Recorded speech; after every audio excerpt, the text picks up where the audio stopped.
Welcome into the Throwing Bones podcast, the recruiting podcast for Inside Nebraska. I am Greg Smith, senior recruiting analyst here at Inside Nebraska, nebraska.rivals.com, and I'm joined once again by recruiting analyst Nate Clouse. First things first, Nate, how are you on this holiday Monday? Doing great, doing great. It's always, Labor Day is one of those unique days of the year where it's a holiday, but yet there's still press conference and things going on from the first game. So, but yeah, it's been a great holiday, I guess.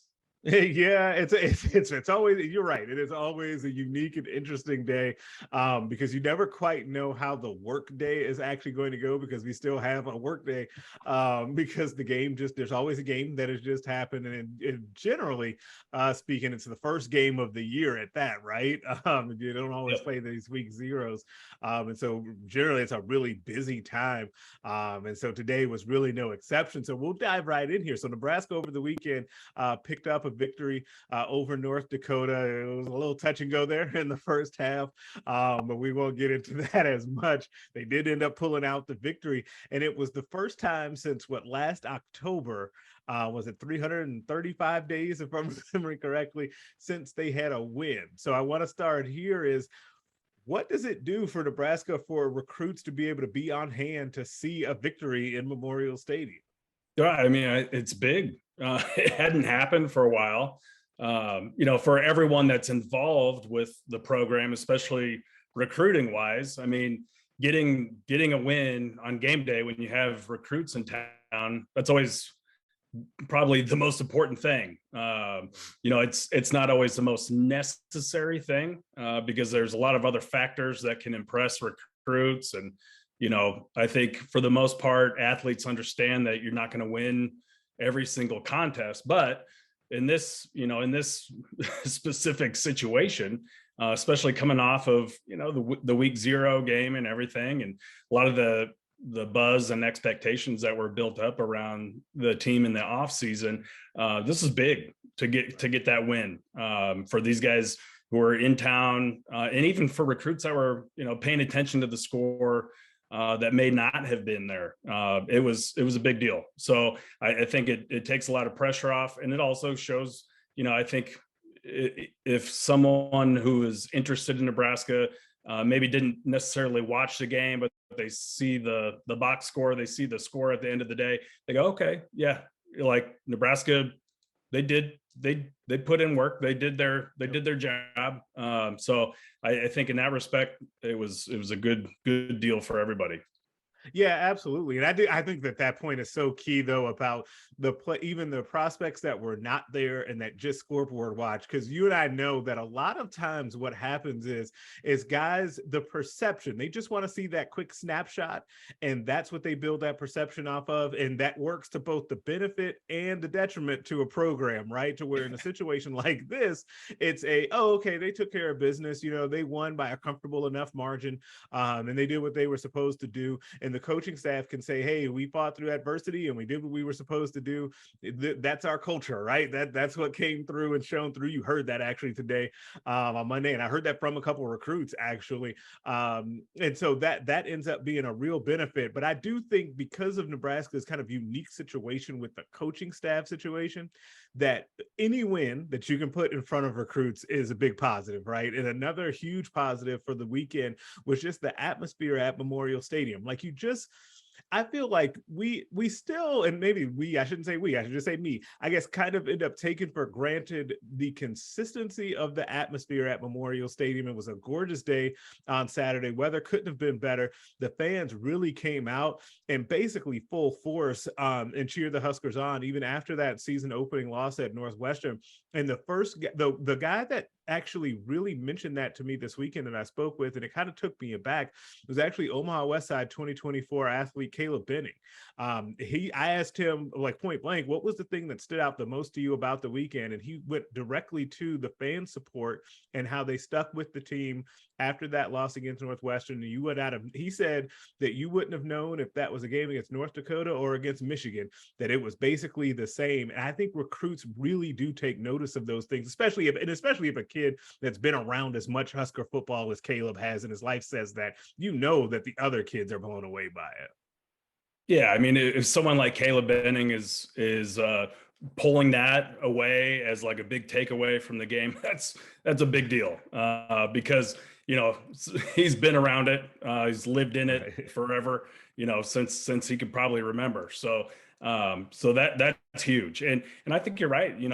Just being around the stadium, being around downtown prior to the game, it felt kind of like it felt, even though we're a year removed from the pandemic year, I feel like that was maybe the most normal, like, game day Yeah. atmosphere, kind of buzz, anticipation, that we've really seen, or that I've at least experienced in Lincoln, for a long time. It felt like things were kind of back to normal, and Yeah. You people didn't think were. about it at all. You just didn't. Yeah. It was just another Husker game day. I agree with that. Yeah. Exactly. And so, and people were hungry to see a live game action, see a bunch of new faces out on the field. And I think they came out and they supported very, very well. And at the end of the day, whether you were there or not as a recruit, again, you got a W, and you've got, co-Big 12 offensive player of the week in Anthony Grant. I mean, there's some momentum there, building into next weekend for sure. Yeah, and I think that that's the whole thing, and I think that's a key. And I think we may have mentioned this last week, is that what you, with the debut episode of Throwing Bones Recruiting Podcast, is that you want to just build that momentum. If you're Nebraska, you want this week to build upon or this last week, but with North Dakota to be built upon with the Georgia Southern game leading up to the Oklahoma game, right? And I think we'll see that continue to ramp up as we get closer to that Oklahoma game, provided there's no crazy Old Dominion Virginia Tech type of situations in this game this weekend.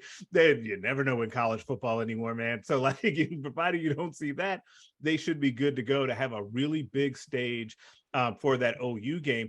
But one of the other prospects that we caught up this weekend in Inside Nebraska with, Ontario Thompson, the player, defensive lineman from Iowa Western. We had talked last week about how important it is to get back into Iowa Western. He said, quote, being in Memorial Stadium was like a dream.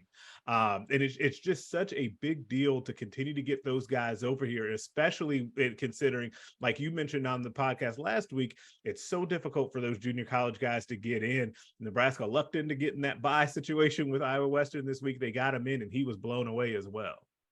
Yeah, that's a big deal, to have those guys on campus, to give them a little bit of a taste of what it's like as a player, but also to see, hey, I could come in and make an impact.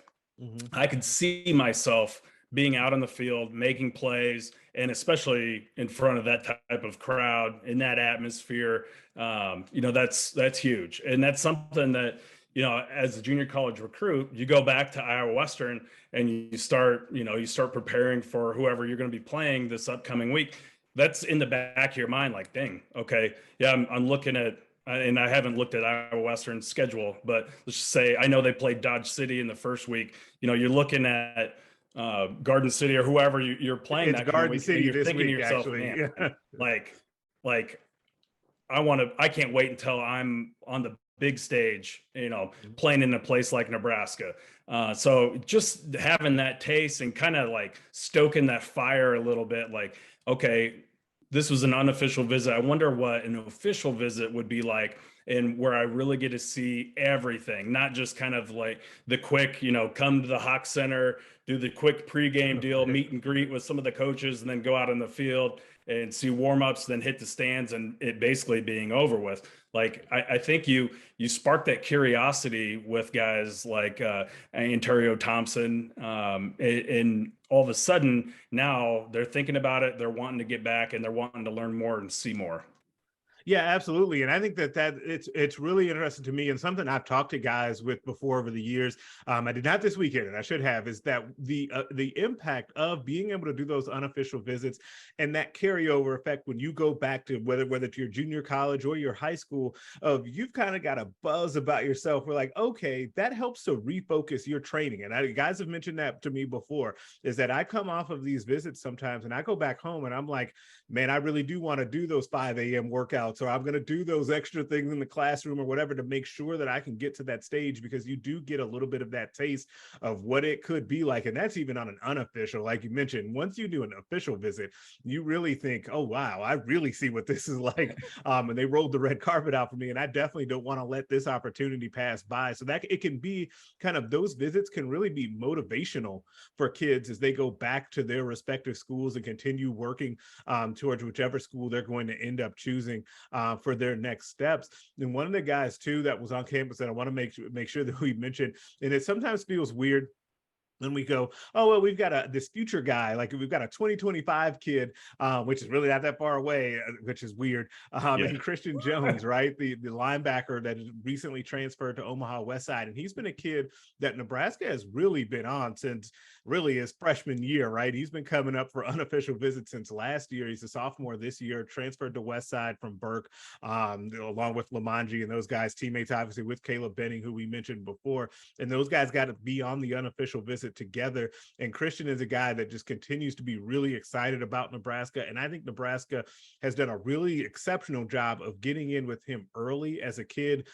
He could be the top kid in state for his class in 25. And it is always a big deal. So how important is it for Nebraska to get out ahead of stuff like that so that they're not playing catch up on those types of prospects? Well, I mean, you and I talk about relationships all the time. I mean, anybody who covers recruiting the word relationships constantly comes up.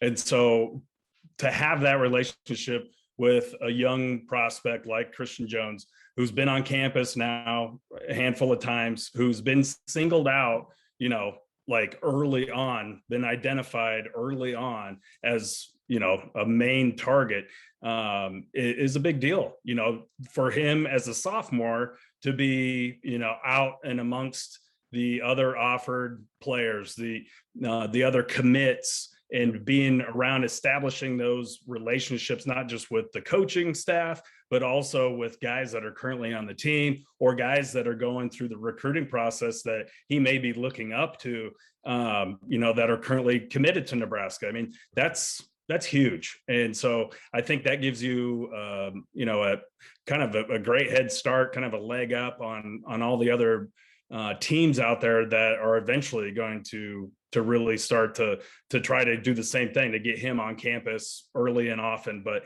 hat tip to Nebraska for that, because in this instance, you certainly can't say, well, man, they should have started earlier recruiting him, because they've been on him from the get-go. Yeah, they absolutely have. And I think that will end up paying real dividends for Nebraska down the road, and they'll look really smart for having done that. But he's a really good looking player. I saw him play in person last year and was really impressed just by his size and everything. He's a starter on varsity as a freshman last year at Burke. And he's only gotten bigger and stronger and getting to be a better football player from there. But you mentioned the commits that were on campus, and Nebraska had basically all of their local commits. They didn't have Ben Bramer on campus. Ironically, I was at his game on Friday. He said he would not going to be there because he had his fantasy football draft over the weekend, which I got a good chunk. Priorities, right? Yeah, priorities, man. But he will be there for Georgia Southern. There's nothing to worry about there. He'll be there for Georgia Southern. He said he'll definitely be there for the OU game. But one of the commits that did come into town was Jaden Doss, the 3-star wide receiver out of the Kansas City area. I think Raymore Peculiar is his high school. He was there. He sent me a couple of texts earlier today and said it was always good to be back. He was really happy with getting to be back around Mickey Joseph as well. But, it's one of those things where I feel like people have been pounding the table for Nebraska to recruit Kansas City more. Bill Bush is finally kind of getting them back in that area. So, first of all, how is it that Nebraska has missed the boat on this for so long? And why is that so important that they continue to pound the pavement in Kansas City? Well, I mean, first of all, it's location, right? I mean, it's super easy for prospects to get to Lincoln from Kansas City, 3.5 hour drive. It's really, it's just right up 29 and then, 40 minutes or so, on Highway 2. I mean, it's a very easy drive. And there's a lot of Nebraska presence, I feel like, in Kansas City. Obviously you have KU, Missouri, you have that kind of,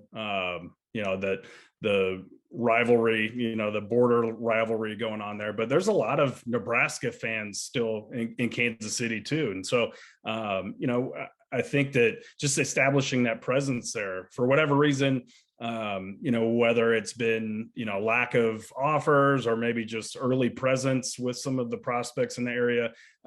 It just hasn't been overall, consistent from Nebraska for a while. But, Doss is one of those guys where they showed him early attention. They were able to establish or get that commitment. And now, get him on campus again early and often, continue to strengthen that commitment that's been made.